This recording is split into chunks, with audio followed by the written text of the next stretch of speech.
Shalom saudaraku, hari ini kita ngopi dalam masa Prapaskah 40 hari. Mengawalinya, mari kita berdoa. Bapa di surga, aku datang dengan hati yang rindu untuk mendengar suara-Mu. Dalam masa Prapaskah ini, Engkau mengundang aku untuk lebih dekat kepadamu, merenungkan kasih dan pengorbanan Yesus Kristus di atas kayu salib. Bapa, bukalah hati dan pikiranku agar aku dapat memahami firman-Mu dengan lebih dalam. Terima kasih Tuhan atas kesempatan ini untuk bertumbuh dalam iman dan kasih kepadamu. Biarlah firman-Mu menjadi pelita bagi kakiku dan terang bagi jalanku, membimbingku menuju hidup yang lebih berkenan di hadapan-Mu. Di dalam nama Yesus Kristus, Tuhan dan Juru Selamatku, aku berdoa. Amin. 40 hari Prapaskah, hari yang ke-37. Kita ngopi dari Matius 28 ayat 5-6. Malaikat itu berkata kepada perempuan-perempuan itu, "Jangan takut, sebab aku tahu kamu mencari Yesus yang disalibkan itu. Ia tidak ada di sini. Ia telah bangkit, sama seperti yang telah dikatakannya. Mari, lihatlah tempat ia berbaring." Demikian firman Tuhan, berbahagialah setiap orang yang mendengar, merenungkan, dan melakukannya. Judul renungan hari ini, Ia telah bangkit. Pada minggu terakhir Prapaskah ini, kita tiba pada momen penting, yaitu kebangkitan Yesus. Kesedihan di kayu salib berganti dengan sukacita. Makam yang kosong, dan malaikat berkata, "Ia tidak ada di sini. Ia telah bangkit." Setelah Yesus disalibkan dan dikuburkan, harapan tampak hilang. Para murid berpencar dan para wanita datang ke makam dengan berkabung. Tetapi mereka terkejut mendapat kuburan kosong dan bertemu malaikat yang mengatakan Yesus telah bangkit. Ya, Yesus telah melakukan apa yang dijanjikannya. Ia menaklukkan kematian. 3 makna dari ucapan malaikat itu ialah: pertama, ketika ia berkata, "Jangan takut."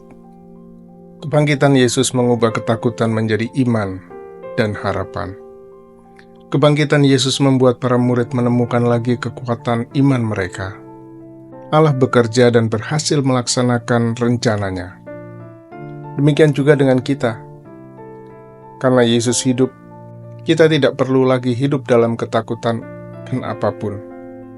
Sebab Yesus pasti akan berhasil melaksanakan rencananya bagi hidup kita.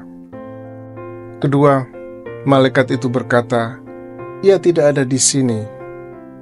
Atau dengan kata lain, makam ini kosong. Tubuh Yesus tidak dicuri.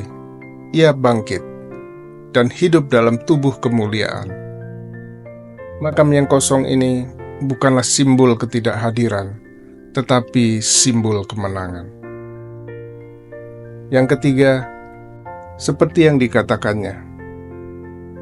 Seperti kita ketahui, Yesus menubuatkan kematian dan kebangkitannya beberapa kali. Kebangkitannya membuktikan nubuatan itu. Hal ini menegaskan kepada kita bahwa kita dapat mempercayai firman-Nya. Setiap janji yang Dia buat terjamin dan pasti akan digenapi.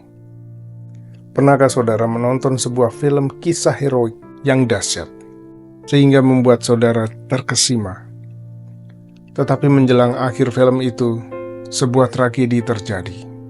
Pahlawan itu sepertinya kalah dan mati. Namun tiba-tiba sebuah adegan berikutnya muncul tak terduga, menyingkapkan bahwa sang pahlawan tidak hanya selamat, tetapi juga menang. Itulah Paskah, adegan terakhir yang telah dijanjikan oleh Tuhan sejak lama bahwa Ia akan menang. Saudaraku, marilah kita menjalani kebangkitan Yesus dengan iman. Yesus telah menang. Mari kita hidup dalam sukacita Kristus yang bangkit. Dia bersama kita, sekarang dan selamanya.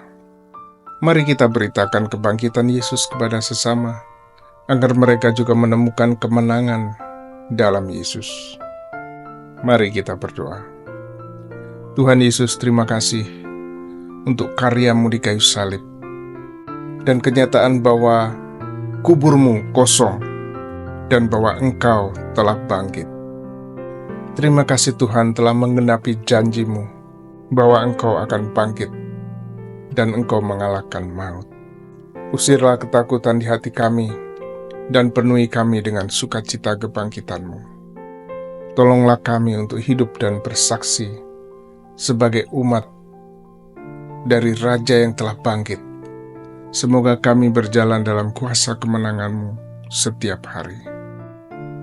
Dalam nama Yesus, kami berdoa. Amin.